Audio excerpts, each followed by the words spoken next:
우리가 기념을 해야 될 그러한 중요한 날들은 잊지 말아야 됩니다. 그래서 우리가 특별히 우리나라에도 광복의 기쁨을 맛본, 해방의 기쁨을 맛본 광복절이나 재헌절이나 개천절이나 또는 이러한 크리스마스 성탄이나 이 많은 절기들이 있습니다. 내 성경 말씀 가운데 보니까 3대 절기를 지키라 이렇게 하나님께서 명령하고 있습니다.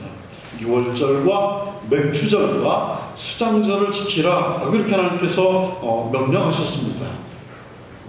6월절이라고 하는 것은 출애굽하기 전에 이스라엘 백성들이 하나님의 말씀대로 어린 양의 피를 문설주와 인방에 발랐을 때 장자를 죽이는 죽음의 사자가 넘어가게 하셨던 그러한 기적을 베풀어 주셨습니다. 그래서 6월이라고 하는 것은 이렇게 담을 넘어간다라고 하는 말이에요. 그래서 하나님의 택한 백성들에게 고난이 임하지 않고 이렇게 피할 수 있는 그러한 기회를 하나님께서 주셨다는 것입니다. 이 일로 이집트의 바로왕은 두 손을 들고 이스라엘 백성들을 애굽에서 내보냈습니다. 더 이상 저들을 붙잡지 않고 이제 그들을 풀어주게 되었습니다. 이것을 기념한 것이 6월절입니다. 이 시간 영적으로 보면은 사단에 잡혀있던 하나님의 자녀가 영적으로 노임을 받은 그러한 때를 의미합니다. 그래서 하나님의 자녀답게 살 수 있도록 해방의 기쁨을 맛보게 하신 것이 6월절입니다. 로마서 8장 1절에서 2절의 말씀 가운데 보니까 그러므로 이제 그리스도 예수 안에 있는 자에게는 결코 정죄함이 없나니 이는 그리스도 예수 안에 있는 생명의 성령의 법이 죄와 사망의 법에서 너를 해방하였음이라 라고 말씀하고 있습니다.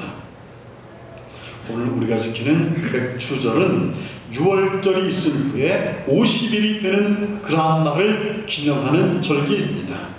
6월절 후에 7주가 지나가고 50일째가 되는 날, 이 날을 지키는 절기가 곧 맥주절입니다. 그래서 다른 말로는 77절이라고도 하고 신약시대에 와서는 오순절이라고도 이렇게 말을 합니다. 그래서 나는 마가의 다락방에서 오순절 성령 강림의 역사가 곧 오늘 일어났던 것입니다. 모세에게 시내산에서 십계명을 주신 날이 곧 오늘입니다. 그리고 예수님께서 돌아가시고 오순절이 되었을 때 성령이 임했습니다. 사도행전 2장 1절의 사절의 말씀 가운데 보니까 오순절이 이르매 저희가 다 한 곳에 모였더니 저희가 다 성령의 충만함을 받았더라 라고 말씀하고 있습니다. 그래서 우리가 맥주절 하면 이렇게 무심코 지나갔던 그러한 절기이지만 성경에서 깊이 접근을 해보면 굉장히 의미가 깊은 날입니다. 영적으로 우리를 배부르게 해주시고 하나님의 자녀됨을 확인할 수 있는 그러한 귀한 날인 것입니다. 한자로 맥주절이라고 할 때 보리 맥자를 쓰기 때문에 보리 농사를 지은 것으로 맥주절을 지키는 것인가 이렇게 생각을 할 수도 있습니다. 그러나 우리는 문자적으로 이렇게 해석할 것이 아니라 우리의 삶의 현 주소에서 지금 나의 삶이 어디인가, 우리가 보리 농사는 1년에서 처음 밭에서 추수를 하는 그러한 추수의 수확의 기쁨입니다. 그런데 이 보리 농사를 하고 난 후에는 그곳을 뒤집어서 다시 거기에다가 땅에다가 논농사를 합니다. 그렇죠? 그래서 이제 가을 거지를 하게 됩니다. 봄에 이렇게 추수의 기쁨을 맛보게 해주신 하나님께서 가을에도 변치 않고 우리에게 수확의 기쁨을 주실 그 하나님을 기대하는 것입니다. 우리 인생에도 마찬가지입니다. 우리 인생에서 가을거지라고 하는 것은 어느 때를 말합니까? 이 세상을 떠나고 하나님의 나라에 들어가는 때를 가을거지라고 할 것 같으면 지금은 우리를 인생의 봄을 살고 있습니다. 맥주절을 지금 우리가 살고 있는 것입니다. 오순절에 성령의 강림하셨던 그러한 역사의 시대를 지금 우리는 살고 있는 것입니다. 똑같은 그러한 시대를 살면서도 영적으로 무뎌지고 우리가 하나님의 자녀로서의 이러한 본분을 망각하고 살아가는 우리가 있다면 이 맥주절을 기해서 우리의 믿음의 현주소를 다시 한번 돌아보는 그러한 날이 되었으면 합니다. 오늘날에 비추어 본다면 하나님이 우리를 구원해 주시고 이제는 성령을 받아서 하나님의 자녀로 살면서 하나님이 나를 위해서 택해 주신 것에 대해서 감사하고, 기도에 응답해 주심에 대해서 감사하고, 나의 병을 고쳐주심에 대해서 감사하고, 수많은 사건과 사고가 있었지만 오늘까지 우리를 무사하게 지켜주신 하나님의 은혜에 감사하는 것이 곧 감사절인 것입니다. 오늘 우리가 이 날을 기념하는 것입니다. 이렇게 감사하는 백성에게 하나님은 미래를 보장해 주십니다. 지금껏 인도하여 주신 것처럼 우리의 미래를 하나님께서 보장해 주시고 번창하게 해주실 것입니다. 그래서 하나님께서 맥주절을 지키라고 이렇게 명령하고 있는 것입니다. 그런데 사람들 중에는 맥주절을 지키지 않으면 어떠하겠느냐고 생각하는 사람이 있습니다. 맥주절을 지키는 것이 중요하지 않다면 하나님께서 성경에 이렇게 언급하지 않았을 것입니다. 또한 수장절을 지키라라고 했는데, 수장절은 한 해를 지내면서 양식을 주심에 감사드리는 추수감사주의를 우리가 수장절이라고 이렇게 말할 수가 있습니다. 시골에 살지 않기 때문에 이러한 절기에 대해서 우리가 예민하지는 못합니다. 반면에 우리는 이 성경의 말씀을 보면서 농사를 지으면서 이렇게 맥주절과 수장절을 지키는 것처럼 우리의 인생의 믿음의 맑은 주소를 돌아보는 그러한 시간들이 된다면 우리는 이러한 절기가 더 의미가 있을 줄 믿습니다. 첫 번째, 맥주절은 어디에서 지켜야 됩니까?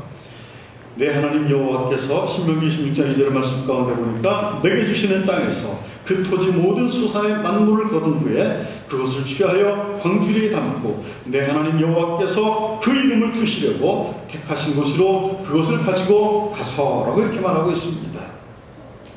하나님께서 택하신 곳에서 맥주 감사주의를 지키라라고 말하고 있습니다.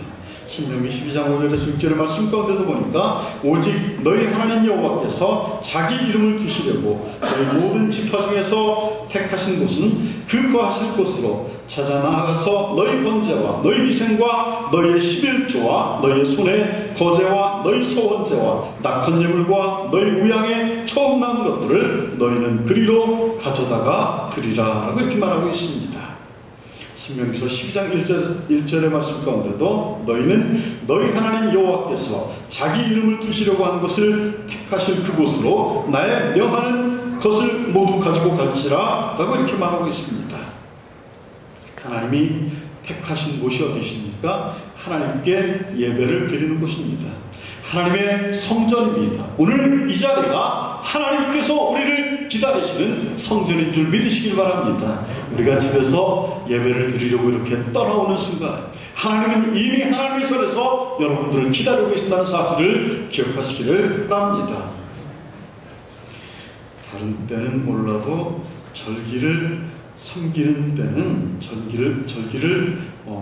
절기는 교회 밖에서 섬기는 것이 아닙니다. 여러분 꼭 우리가 이것을 기억합시다. 그래서 이 하나님께서 절기를 통해서 네가 기도하는 그 처소에서 내가 너에게 복을 주리라 라고 약속하신 것은 이 성전에서 내가 하나님과 나와의 관계를 회복시켜 주시겠다라고 하는 말씀인 것입니다. 사람이 죽고 사는 것이 아니면 하나님과의 이 날을 지키는 것은 하나님의 명령이고 우리가 복종을 해야 될, 감사함으로 지켜야 될 그러한 절기인 것입니다. 그래서 우리가 맥주절과 수장절과 칠칠절을 우리 마음 가운데 깊이 되새기면서 하나님께 감사하면서 우리 인생의 현 주소를 돌아보는 그런 날이 되어야 될 줄 믿습니다. 맥주절을 지키는 이유와 방법에 대해서 말씀을 드립니다. 맥주절을 지키는 이유는 하나님의 명령이시기 때문에 그렇습니다. 출애굽기 23장 14절의 말씀 가운데 보니까 너는 매년 3차 내게 절기를 지킬지니라 라고 말씀하고 있습니다. 하나님이 명령하셨기 때문에 일정 유획도 헛되지 않게 지켜야 됩니다. 우리에게 유익하기 때문에 그렇습니다. 하나님이 약속하신 그날은 우리에게 복 주시기 위해서 하나님께서 이제 예비하신 날입니다.